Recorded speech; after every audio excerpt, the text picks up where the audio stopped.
Sweet. And we are now officially live on the RTS Sports Network, a radio station that you can find on Spreaker or straight on the RTS Sports Network .com website. But welcome everybody to On and Off the Field.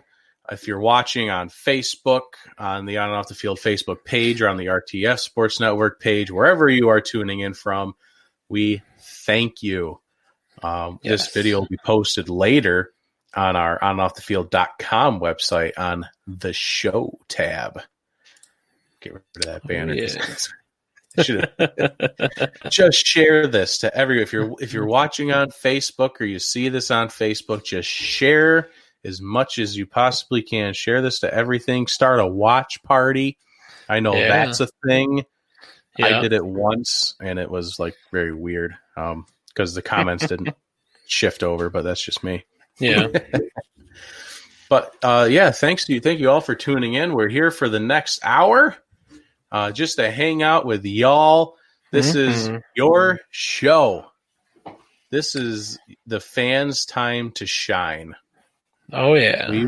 We want your comments, your opinions, as this week we're talking, we got some XFL stuff to talk about, which is fun. We haven't been able to talk about the XFL in a while.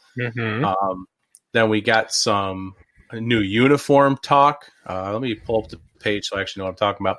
We got some new uniforms to talk about, a couple of NFL news things to touch, a lot of Seahawks news to touch, actually, which is not on purpose. The Seahawks are just in the news recently.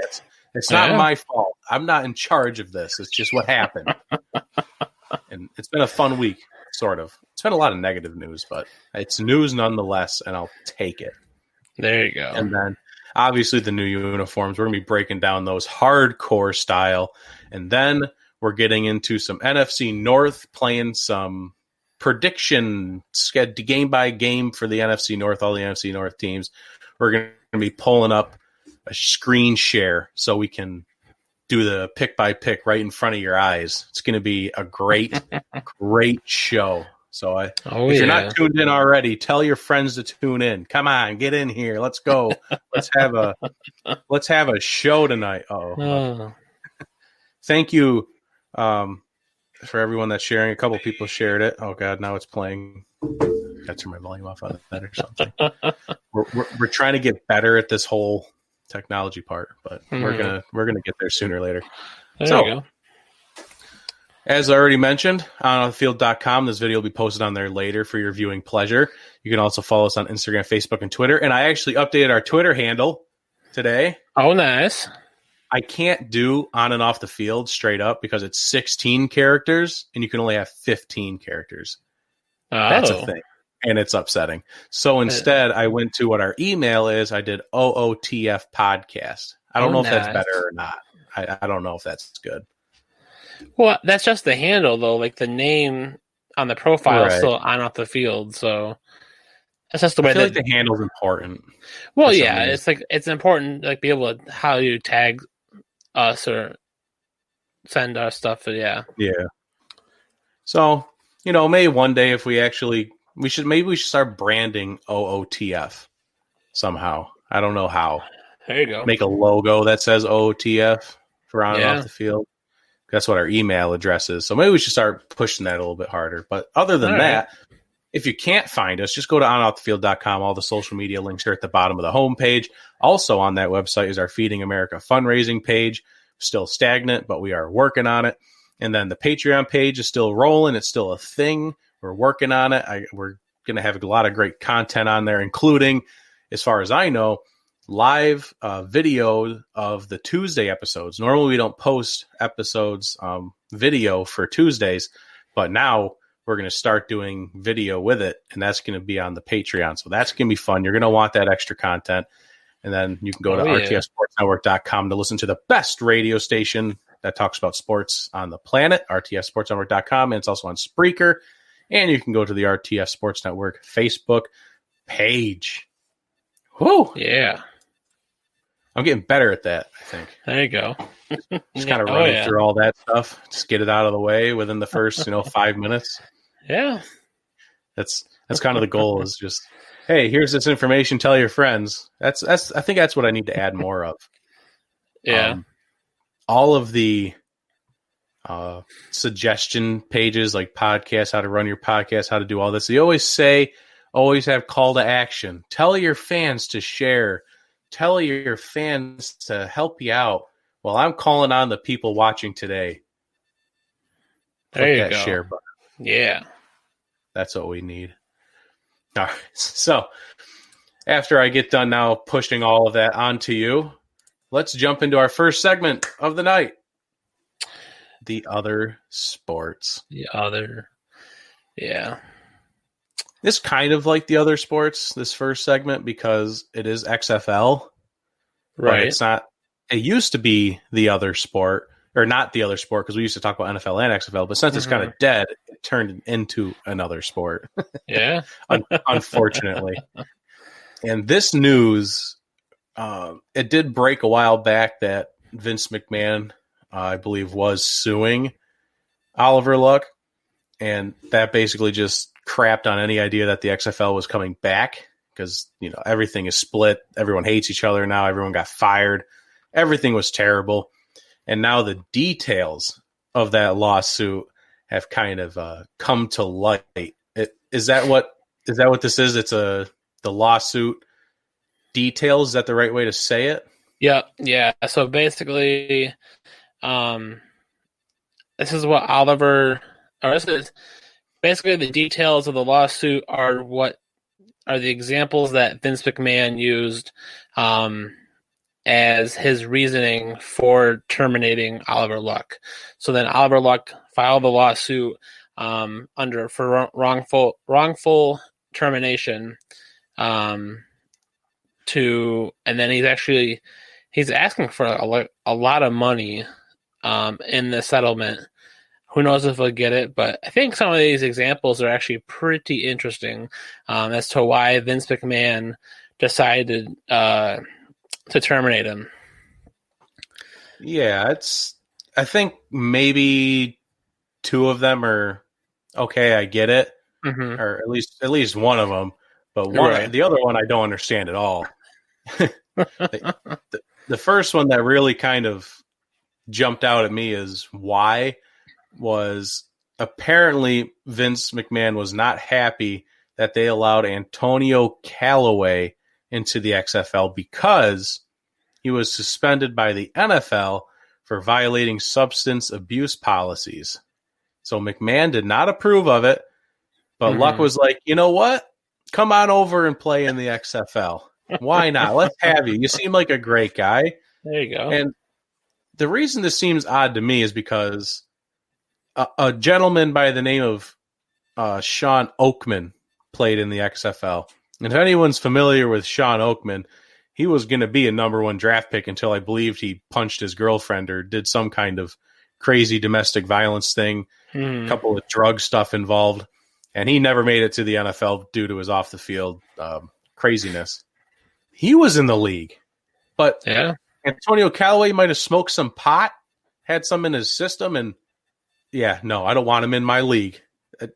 It seems a little bit more personal, in my opinion, my humble opinion. Right. Yeah. Yeah. I mean, a little interesting that it was a player signing as one of the reasons. I think probably one of the other, I don't know if you agree, is this being kind of out there for reasoning. But I mean, I think I get it, is that Oliver Luck kind of used his XFL issued iPhone for personal use.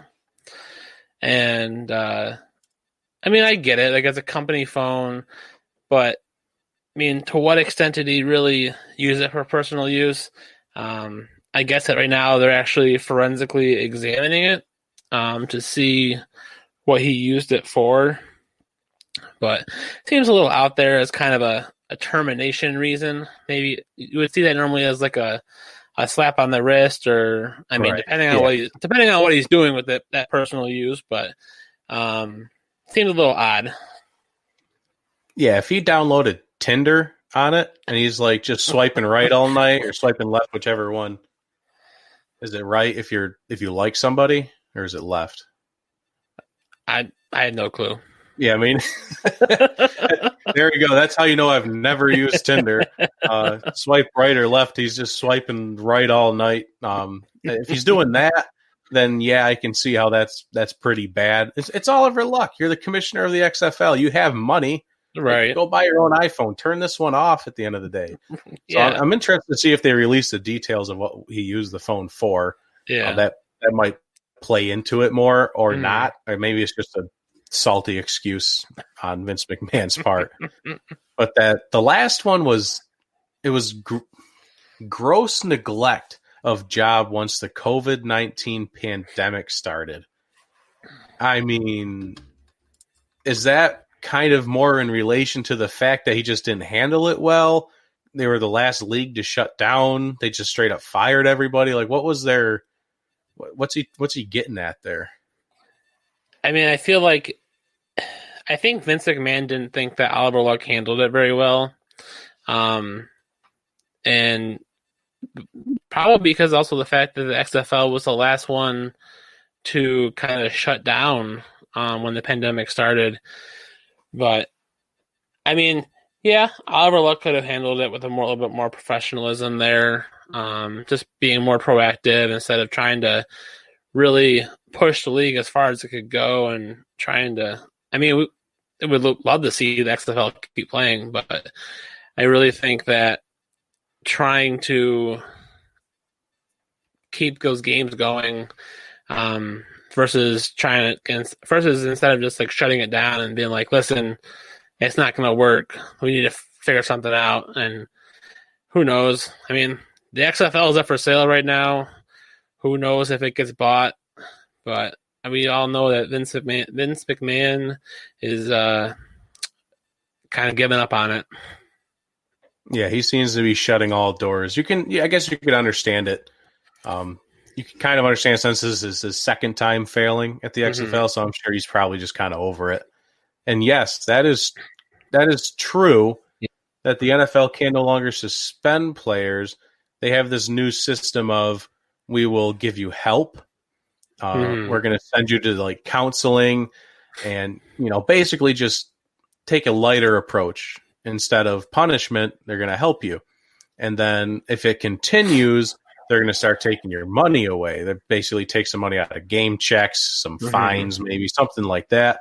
And then if it continues past that, if you just show no sign of stopping, you're peeing hot every single time, then they're just going to kick you out. So they give you plenty of opportunity, and they hit you in your wallet, which would make a lot of people stop, especially rookies, people that don't have a lot of money. But yeah, they can't suspend technically. They're not going to be like, 2 games for the first one, 4 games, 6 games, whatever the case may be for that. Nice. Let's see here. Yeah, the next one is it hits a little close to home. Maybe it's a local thing. Yeah, definitely. So it was announced just a day or so ago that John McCarthy, former basketball player for the Boston Celtics, most known for, and also playing for Canisius, passed away from natural causes, so not COVID-19, which is good, at 86. So I did a little research on kind of why he made headlines a little bit there. He was on the Celtics when they won the 1964 NBA title. So during that span in the 60s, the Celtics were on a straight up run, just taking titles every year with Red Auerbach. So when they won the 64, they were actually in the middle of their 8 years in a row. I couldn't imagine that in the NFL, but for the basketball, they did it back in the 60s. But also taking Canisius twice to the NCAA tournament in the 50s. So Canisius went to the tournament back in 55 and 56. And one of their probably most notable games in that tournament was a 79-78 4 overtime victory over NC State in the tournament. Like 4 overtimes back then just seems insane. Yeah, something I found out with like watching the Michael Jordan documentary is like back in those days, like this is even longer ago. Back then, people didn't train like today. People didn't have personal trainers. There weren't gyms like today. People weren't as fit as today. So back then to do 4 overtimes, like was it that Syracuse and UConn had 7 overtimes in that one famous game? Yeah, I think it was 7. Something insane like that. Yeah. Crazy. And, for them, that's a long time. Obviously, 7's a lot. And still, even today, 4 overtimes is a lot. But back then, when they weren't conditioning like they are today, 4 overtimes would kill a guy. Yeah. And the fact that it was 4 overtimes and it was still only 79-78. Like, that's defense. Yeah. I wonder how many blocks and rebounds were in that game. I'd love to know. You had probably guys shooting, 12 of 57? Something like that. Yeah. I think I saw a stat line where he was averaging like 12 points a game during the NBA. But then he was like leading scorer with the Canisius. So even 12 points back then was probably pretty decent. Like he bounced around when he when he came into the NBA, but he was actually drafted by the Rochester Royals in the 4th round of the 1956 NBA draft. Now the Royals weren't in Rochester very long after that. They ended up moving to Cincinnati, but he did move with them. He kind of bounced around a little bit in the NBA, and then ended with the Celtics. That's when he retired in '64. After basketball playing, he did some scouting and training and whatnot with younger players, and then he actually end up coaching the Buffalo Braves, who are now the Los Angeles Clippers. And also, he did end up going back to the Canisius and coaching there too. So he's really well known in the area, in the basketball community. Didn't have a great record as coaching, but he did it nonetheless, and kind of that star person in the area comes back to kind of give back to the community one more time in that coaching standpoint. So it's unfortunate news is hear him pass away, but I think it just brings a lot of light to how sports have changed so much in the last 60, 70 years, from his resume and just in sports in general. Yeah, it's a pretty apparent thing, especially in basketball. That I mean, back then, you look at this, 79-78 took 4 overtimes just to get that score. In most NBA games today, that's after 3 quarters, right? Maybe even if the half, if like someone blows up. Yeah, somebody. Yeah, it's definitely a different sport, and for the local area, and maybe for other people, for the Celtics, the passing of John McCarthy is a sad day, especially with this kind of history with coming from the area. And I did briefly drop there the Michael Jordan documentary that I've been watching. Nice. Just finished up 7 and 8 this last week. Nice. And the finale is coming this weekend, episodes 9 and 10. Going to wrap up, them winning their 5th and 6th. I think they're about to hit the Pacers in episode 9, I believe, which is their 97 tournament. And then they're going to go play in 98. The one that was, out of all of this was the big episode where he retires and goes plays baseball. And just a series of events. I always knew he went and played baseball. I knew all of this stuff. But just to see how it broke down, because I've seen older people say, we don't need this documentary. I lived it. This is stupid. This is for me. This is for me. This is for people that didn't get to see it. And anyone that's always been interested in Michael Jordan, this is the documentary for you, obviously. I knew that he went and played baseball, but really the only reason he came back to basketball, like he always had the itch. You could see that he had an itch to play basketball again. But the fact that they had that 94 strike in baseball is really he stopped playing baseball because of the strike, and that really pushed him back to basketball even more. That was really what got them back into it. And then they go on and they win the 96 NBA championship after losing in 95. And they take the 96, and that's that famous picture of Michael Jordan on the ground in the locker room holding the finals trophy, sobbing because it was his first championship, really his first season playing with his after his father died, after being he was obviously just straight up murdered by like 18-year-olds, which is something I did not know. I knew his father passed away. I never knew the details of it. His dad he just pulled over on the side of a road traveling late at night, and a couple of kids busted in his car and shot him and threw him into the river. Wow. Absolutely insane. Like, I can't imagine that. And they talk about extensively Michael Jordan's relationship with his father. And man, I can't imagine the feeling he must have had coming back from baseball, playing his first NBA game without his father there, because he switched number 45. It just wasn't the same. He switched back to 23, and then he got back into the mojo of it all. It was just crazy.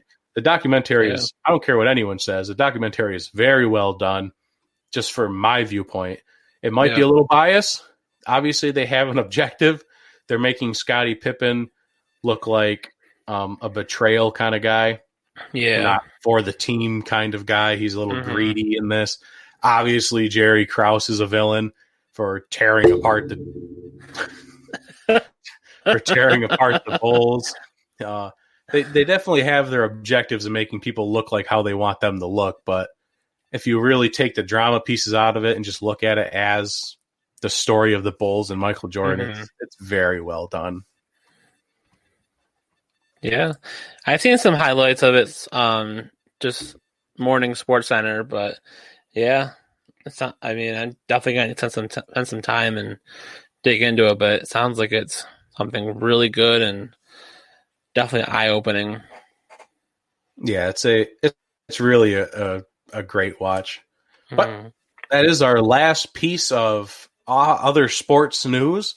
So we're going to be jumping into our pretty much main segment of the second half of the show here, the straight up NFL. Oh. Here we go. This is the juice right here. Oh yeah. And yes, The Last Dance is in fact incredible. And the finale is this weekend, and I really can't wait. They ended it the way they ended episode 8. They teased it with the Pacers, and it was Reggie Miller actually. And Reggie Miller says, we had the better team, or like he said, we had the better team at that point, or we have the better team. And it's just like, if you don't know what happens, obviously it's like, who's going to win? But it's like, it was really good. It was a good little cliffhanger that they had there at the end of episode 8. So I'm super excited for episodes 9 and 10. Nice. But yeah, going back forward, the NFL, very cool. I knew this. I knew this was going to happen. I pretty much, as soon as we knew the virtual off season for the NFL was a thing, we talked about it on the show. As soon as I saw the date range, I was like, no, they're either going to extend it or it'll just be forever, whatever the case. That was not enough time. So they did, in fact, extend it. The May 15th deadline of the offseason workout program is now extended to May 29th.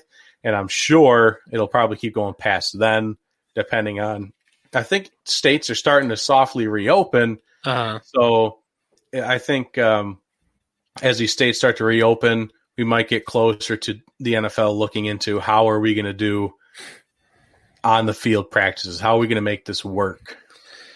Right. And I know the teams actually have to stop any kind of organized practice like mid-June.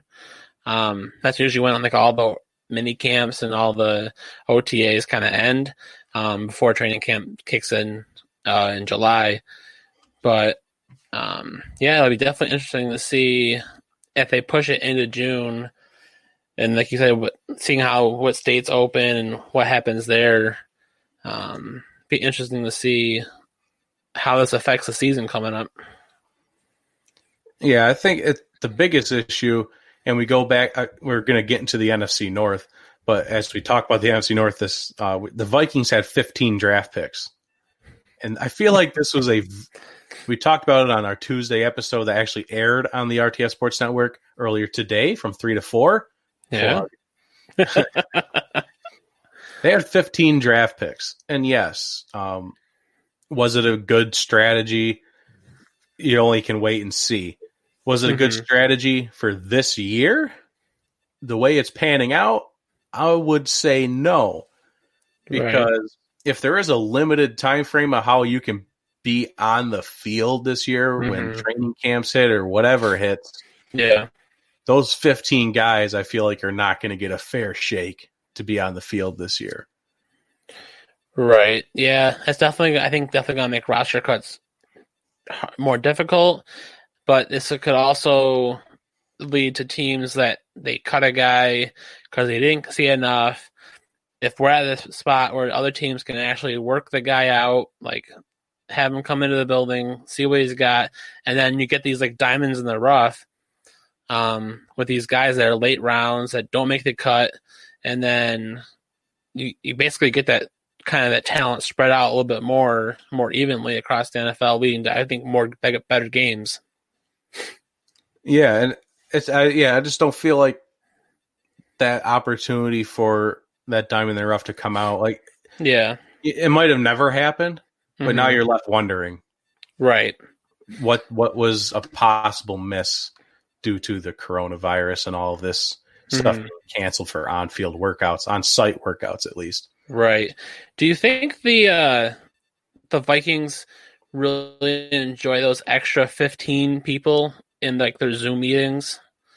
Like, I feel like that's a lot of people to add into a Zoom meeting. I know already teams are like, you can fit them on one screen. There's like 7, 8 people, and the Vikings get 15. You're like, I got 2 screens open. I got 2 different Zoom meetings. They're talking to each other. Yeah. I'm sure that was a harder thing for them to even handle. Who knows? Yeah. It must have been a fun draft for Vikings fans, at least. Yeah. Like if you're a fan watching it on day 3, maybe even a little bit of day 2, how many times they traded and how many guys they got. Right. Causes for good. Let's say you're a podcaster for the Vikings. Yeah. It gives you a lot of stuff to talk about. 15 people. Oh yeah. Unless you're like a Seahawks draft guy, and I'm just like, well, everyone they drafted sucks. So there's your breakdown. No, that's not true. I'm sorry. The Seahawks do not suck. Get out of here, Steve. Old work buddy there. Oh yeah. But as we talk a lot about the Seahawks, of course. Obviously, and we get to the Bills every now and then when they have stuff going on. The Bills are a pretty quiet team these days. Yeah, they actually are. It's a little, for how much national attention they're getting. Right. I mean, I'll take it for right now.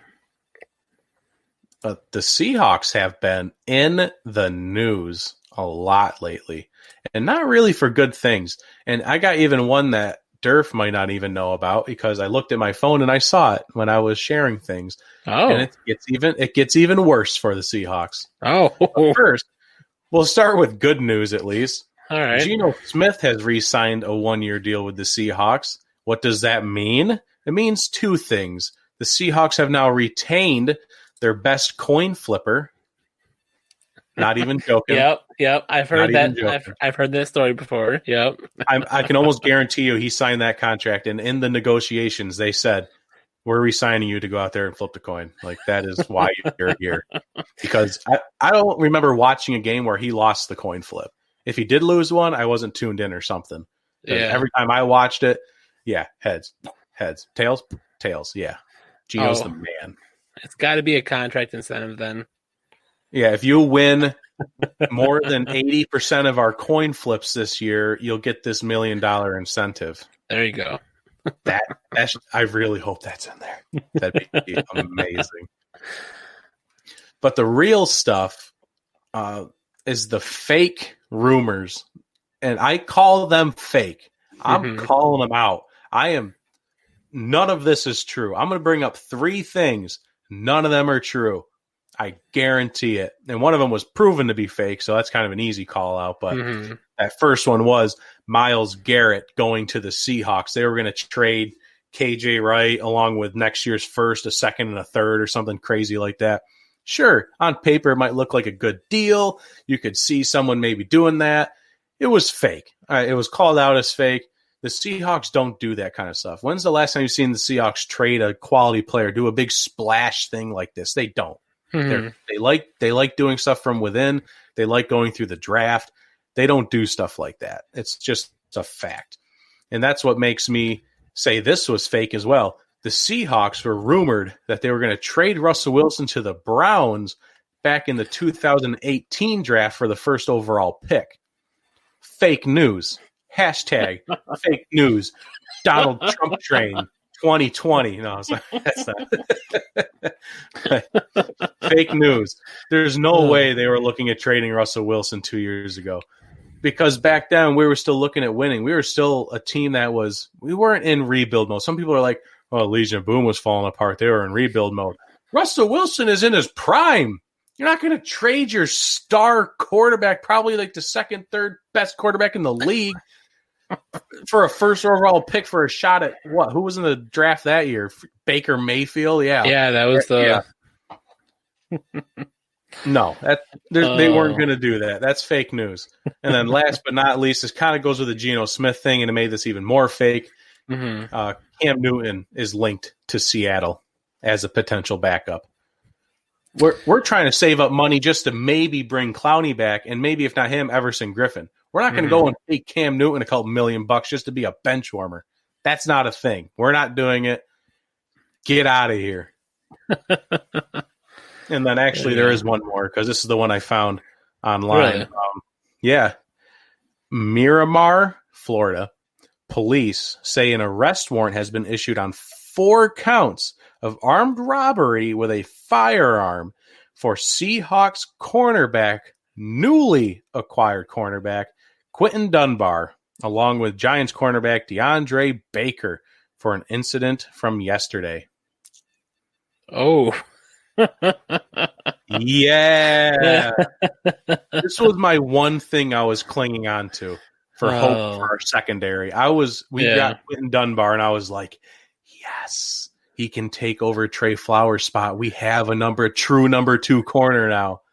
Yeah, he's going to get arrested. So that's fun. Let me hit the comments here real quick. David typed us a paragraph. Oh, nice. Packers will win the NFC North. That's all right. Rodgers will be on a mission. Oh, we're going to talk about that. Yeah. Replacement thing last day was setback. Front office doesn't trust. No one trusts Trubisky. I think that's a league-wide thing at this point. And the Lions, absolute disaster. Yeah, pretty much. That's most of that I agree with. Yeah. And then Steve coming in again. Russ Wilson, the Seahawks team. No shot Newton goes to the Hawks. He wants to be a starter. Last week we did talk about Cam Newton did say he's open to being a backup. Yeah. But I'm sure. But he also said that it is team dependent. Yes, he's being very selective with it. Yeah, so I'm sure he wants to go to a warm environment, and their starter is questionable. So then he might be able to jump into a starter role. For example, the Jaguars. That would be. I don't know why he hasn't already signed with the Jaguars. Personally, that's me personally. I don't know why he hasn't been there already. That's a great fit for him, I think. Oh yeah, definitely. Big bruiser quarterback mentality with big bruiser Leonard Fournette. That's a great backfield. Personally, I don't know. It depends on if he's healthy, though. Yeah. I think that's all the Seahawks news, though. I got that all off my chest. Yeah, got it out of your system. Shake it off. My headphones go flying. All right. Well, I think we're ready to jump into our first main segment. Might have to go through it a little faster than we initially wanted to, but let's get it started with the uniform conversation. Yeah. As we put up our first fan question as well. Who has the best new uniforms in the league? Shoot us your comments. DM us, however you want to let us know. Just let us know who has the absolute best uniforms, the new uniforms in the league this year. I hear KC is the best. I don't know where you're hearing that. That sounds like fake news to me, but you can believe what you want. The best new uniforms in the league. Derf, Do you have an opinion as I work on getting our screens correct? Oh, there we go. Yeah. Credit to the Los Angeles Times for these pictures. Yeah, so out of all the teams that had a new uniform or a new logo this year, I'm going to go with the Chargers. I think the Chargers powder blues were done the right way this year, paying that homage to the old school uniforms and that 60s and 70s vibe. And those are some great uniforms back then. I feel like that medium blue with the gold numbers, it's different. I feel like they've used that uniform before in the last couple years. It's all right. I can see them using it probably more as I think their color rush jersey. But the one that I think is really super unique, and I really like it because of how different it is that dark blue with the gold outline lightning bolts. It just brings me back to that late 90s, early 2000s Chargers. All the greats that played on the Chargers then. And that's the uniform that I remember the most. To me, that's Chargers colors right there. I mean, it's great that they went back to the old school style colors, which is something they've had forever. But I really like that dark blue with the gold outline lightning bolts there. How about you, Dylan? I mean, our RTF Sports Network CEO on Just for Clicks says the Rams have the best uniform minus the helmets. 100% disagree, but thank you for your opinion. But I just think the Chargers just nailed everything about this. They nailed the lightning bolt down the leg. The dark blue uniform is absolutely lit, especially with the yellow Nike stripe on the foot too. That's amazing. On the helmet, they colored it in with the dark blue as well. They just nailed everything on these uniforms. It's absolutely beautiful. And just to give a kind of a quick rundown on my list, we'll show everything still, but my rankings right now, Chargers are the best, and then the Colts I have at number 2. Maybe I can skip around and find the Colts. I think they're at the bottom. We have the Colts at number 2. Mainly, I put them at number 2 because of the secondary logo that they came out with, which they don't have a picture of on here. But I thought that secondary logo was fire. And then I have the Browns at number 3 because they kept it clean, and they also kept it. They went kind of retro with it. With the helmet is awesome. The colors are it just looks nice. It just screams the domination that the Browns had back in the day. What was that, like the 80s, maybe even longer ago? I'm not sure. But it just looks like old school Browns, and I love it. Right. At number 4, I had the Buccaneers, and I basically put them at 4 because they're not as good as the Chargers, Colts, or Browns, but they're not worse than the other ones. Right. I kind of like the brown one, like the one on the right. Yeah, that pewter gray or whatever. Yeah, I think it's kind of cool, but I definitely like the red top with those pants. That I'm not too hot on the all white, but the middle one and the one on the right I like a lot. And then the Patriots, I put the Patriots at number 5 because, again, they just kept it kind of normal, kind of clean. They didn't change up too much. But they basically added their color rush uniform with, I think it was the all blue one, maybe. Yeah. Number 6, I have the Falcons.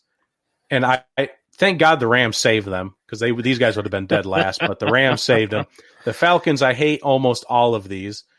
I look at these and it's like XFL. I don't know. Like these uniforms just don't look like NFL uniforms, especially the ATL over the numbers. I don't like that personally. The only one I like on here is the one on the far right. Okay, yeah. I hate the numbers. The numbers have this weird little pointy thing on the 2. I don't know. I don't like, especially in the worst ones, that fade. The red to black fade is disgusting. And then last but not least is the Rams. Just look at that logo. the logo's terrible. Everyone's been making fun of that for months. What feels like months. I feel like I'm about to pick up a computer from Best Buy. I feel like I'm buying a new cabinet from IKEA. Looking at these. Look at this. Look on the number 2 and 0 over here. It looks like bubble letters. Something from like a 10th grade science fair project. The stupid little yellow on the shoulders and the logo thing is terrible. The white, the yellow stripe down these pants. What is the point of that? You didn't even make it like a bolt, like the Chargers or a horn. It's just a yellow stripe. It's ridiculous. Yeah. I absolutely hate it. But what you got your breakdown? I got my breakdown. So I agree with you at number 1 with the Chargers. I just think they've done a really good job this year with the refresh and kind of taking like a different approach to their uniforms as compared to some of these other new uniforms. I went with the Bucks at number 2, mainly because they kind of corrected the issues they've had the last couple years with the digital clock numbers, just like the blockiness of the uniforms. They weren't great. It was something they were trying to get. I feel like they were trying to get attention for. I think it failed miserably. But I agree with you. I like the pewter gray, brownish color uniform. I think it's going to be a really good color rush uniform for them. So number 3, I went with the Colts. I feel like they're still in that top half of the new uniform teams, mostly for the secondary logo, which I think is just mint. Like we just did it like a true classy way there, kind of paying homage to those old Baltimore Colts. So 4, I went with the Browns. I feel like they simplified it, but it's the Browns. They're there. Like the uniforms are okay. And nothing special about them. I mean, I feel like they went like much more simplified, so it still looks good. It still looks like a good Browns team with those uniforms. Not saying the players in them are good, but yeah. So I had them at 4. Myles Garrett helmet is especially made so it stays on tighter, I guess it's Mason Rudolph's helmet they used. Yeah, yeah. Joke didn't hit. Continue. I actually went with the Falcons at 5. I feel like they did a very Atlanta thing with their colors, with their styles. Like, yes, it looks very XFL related, but I feel like it's a very Atlanta vibe and kind of like what that city represents a little bit there. Like they have a huge kind of hip hop and rap community there. So I feel like that kind of embraces the surrounding area, not just being an NFL team there. I went with the Pats at number 6, just because it's a color rush uniform they've had. They made it more standard. Nothing super significantly changed about them. They're just basically making it their standard uniform now. And then lastly is the Rams. What in the world is up with these colors? Why are they so vibrant?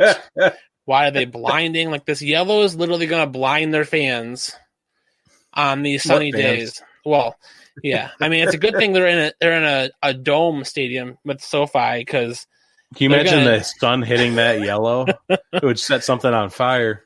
Right? I mean, I think the only thing I found super interesting with the Rams' new uniforms was they went with an off-white instead of a bright white, because they went that bone color to represent that's the actual color of a ram's horn. I get it. Is that why they did that? That's why they did that, yeah. I was reading up on that. Was their reasoning behind the off-white. The numbers, like you mentioned earlier, they're bubbled up. Like, they literally have like swirls in them.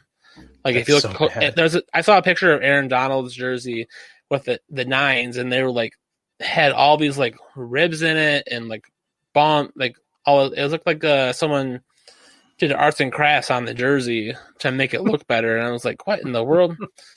So yeah, so the Rams, I think definitely they just need to try again. Yeah, and the main thing with the Rams is they're making their own. They're making their own. Eric Dickerson, let's just say it. Eric Dickerson has been very vocal about the changes the Rams have made this offseason. He first called the logo trash, and now when these uniforms came out, he said the big quote was he called these uniforms soft. They look soft in these, and I think that's because of the vibrant colors. He mentioned it looked kind of like a surfer. Like, this is California. They went more like the cool, chill surfer route with the vibrant colors instead of like, this is football. We're going to hit you. And if I'm going to say anything positive about the Falcons uniforms, black and red, it's going to hit you colors. They're going to punch you in the mouth. These are just, I have nothing positive to say about these. I really don't. And especially that yellow stripe on the gray ones. Yeah. That's just stupid. It's like they had extra yellow fabric, so let's just throw it on the leg. They bought it at absolutely. They bought it at a discount, so they couldn't return it, so they had to use it on the bone. There you go. But yeah, that is our uniform breakdown. We had a couple of people. Michael's very vocal. Worst is Atlanta. I agree personally. Well, not agree, but they're definitely at the bottom of my list. He says the Rams are the best. We both say they're the worst. I think you're in the minority by saying the Rams are the best. And Anthony has come into the show. Welcome to the show, Anthony. And coming in hot with Cowboys stuff, I think. Maybe he is referring to Dak Prescott here. You can't build a solid team once you pay your quarterback. And you can say, look at the Rams and the Packers. I would also say kind of look at the Seahawks to a little bit, Right. They paid Russell Wilson and the Legion of Boom fell apart. So it is true, and that's the new – this is something I've been screaming ever since I started talking about football is you have to win with your quarterback on their rookie contract. Unless your quarterback's willing to take – not become the highest paid quarterback in the league like they do every year. Right. If your time is up next, you're getting paid. That's just the facts. As long as you're a winning quarterback. Yeah. Which is what Dak wants. And he's won one playoff game, and he wants to be the highest paid quarterback in the league. I don't know. It's just kind of what he wants. And this is something we talked about last week. The Chiefs will be good until Mahomes gets his major contract. We talked about that a little bit, and it will be interesting to see if he does take the big money, unless he takes something more team friendly, and what other pieces they'll be able to keep around him, like Kelsey and Hill and all their defensive players as well, like Honey Badger. Yeah. But we're kind of running out of time a little bit. I don't know if we'll be able to play our entire game here of picking game by game for the NFC North. We can surely try. We can at least put up the poll question too. Absolutely. Put up the poll question. And see kind of what very straightforward. What everyone else thinks is going on here in the NFC North. The NFC North, our question, please be vocal about it. If you have a major opinion of the NFC North, which is in fact the Bears, Vikings, Packers, and Lions, who do you think will win the NFC North? I have someone on Instagram that thinks the Bears will win the NFC North. They think they're going 14-2. I saw that yesterday. That was fun. That was a good chuckle. Michael Jordan belly laugh. If you watch the Michael Jordan documentary, he did a little belly laugh. Yeah, the Bears are not going 14-2.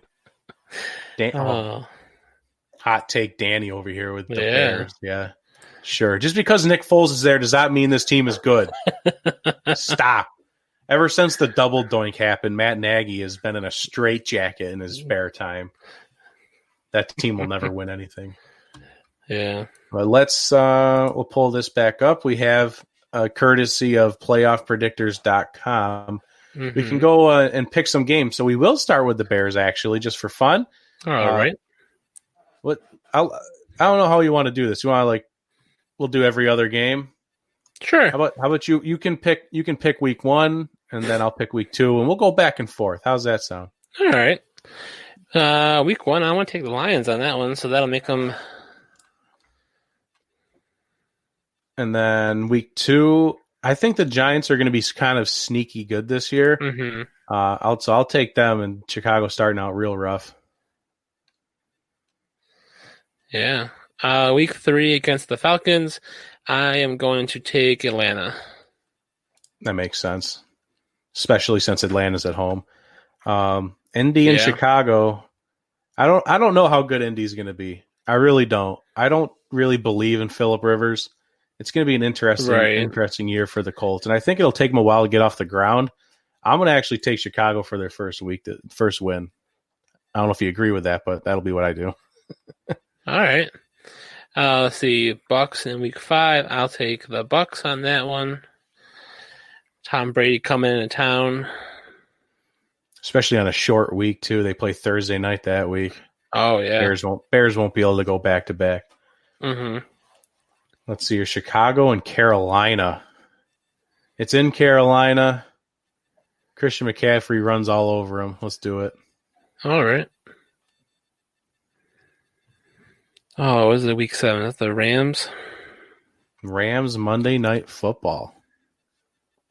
I think, I can see the Rams keeping it close, but I'm going to take the Rams on that one. All right, and then New Orleans will blow them out. Not even going to discuss that one. No, it's not letting me click it. Just keep going. All right. So I think Tennessee walks all over them as well. All right. I think Minnesota walks all over them in week 10. It's really kind of slowing me down. Here we go. All right, week 11 is their bye week, so then go ahead with week 12. All right. I'm going to take the Packers. I'm actually going to take, at this point, I think Matthew Stafford is injured. I think the Lions are in pieces, maybe even Kerryon Johnson and re-injures his knee. I'm going to take Chicago splitting the series with the Lions. Well, I think that's the Thanksgiving game, too, so that's always an interesting game. So I'll take the Bears on Thanksgiving. All right, Houston. I'm going to take Houston in week 14. I'll take Minnesota in week 15. Ooh, Jacksonville. I'm going to take the Bears in week 16. Ooh. Yeah, that makes sense. Maybe Gardner Minshew's not playing at this point. Who knows what's going to be happening in Jacksonville? That's a big question mark. And they will end their season with an L to Green Bay. So we actually had them going 13-3. Other way around. 3-13. What did you say? No, I'm just it's a big problem for the Bears, but it's a season with low expectations. If we hit the comment section, Aaron Rodgers is a prima donna. Depends on Rodgers' emotions. You mean the offensive line? Oh, we got Anthony and Danny maybe fighting with each other. Oh, that might be what he runs for his life. 70% of his snaps. That's kind of true. The Packers are kind of a mess. But as we kind of dwindle down on time a little bit, I'm getting a little. I don't know if we'll be able to pick the rest of the teams, but if we go back to at least Tuesday's episode, we have 3-13 for Chicago. We both generally agreed on a 10-6 record for the Vikings. Mm-hmm. Maybe I can at least pull up their schedule for the folks at home to look at. Yeah. We put. I said 10-6. You said 10-6 or 9-7. Kind of like some flexibility there. Yeah. Maybe a win or a loss, 2 losses to Green Bay or whatever the case may be in there. If maybe they lose a weird game to Detroit. Something like that. I feel like it's gonna be they're gonna have a weird game. I feel like it happens to the Vikings like once a year. I also like moving on from the Vikings, like the Packers. I think the Packers are going to be like kind of iffy there. They could have a stumbling game like they did last year with the Chargers. So it'll be interesting to see how the Vikings and Packers kind of series plays out there. Yeah, that's obviously the division fight is the Vikings and the Packers. But we both kind of agreed general 10-6 for the Vikings, and we both said 11-5 straight up for the Packers. Yeah. I feel like 11-5 is their kind of their floor. I feel like if they went 12-4, even went back-to-back seasons 13-3, I wouldn't be shocked. Aaron Rodgers is still Aaron Rodgers, but I think we both have the Packers winning the division, if I'm not mistaken. Yeah, I think based on our records that we came up with, the Packers take it. And then last but not least, well, actually, yes, least, we have the Lions. And we have the Lions going either 5-11, 6-10, and that's their ceiling is like 6-10. If they had a generally same record as the Bears down with like 4-12, that really wouldn't be surprising either. The Lions are in disarray. The Bears are just the Bears. But what's interesting, I think, about the Lions, at least, they drafted DeAndre Swift to go along with Kerryon Johnson. Yes, Kerryon Johnson has got injured last year, but with them drafting kind of more running back wise, and they only picked up one wide receiver in the draft, this could be their sign of, hey, Matthew Stafford, sorry about your back and trying to carry this team literally forever. We're going to give you some run support. We're going to give you 2 solid running backs, and, you know, maybe we can top 1,000 yards this year for the first time in 20 years.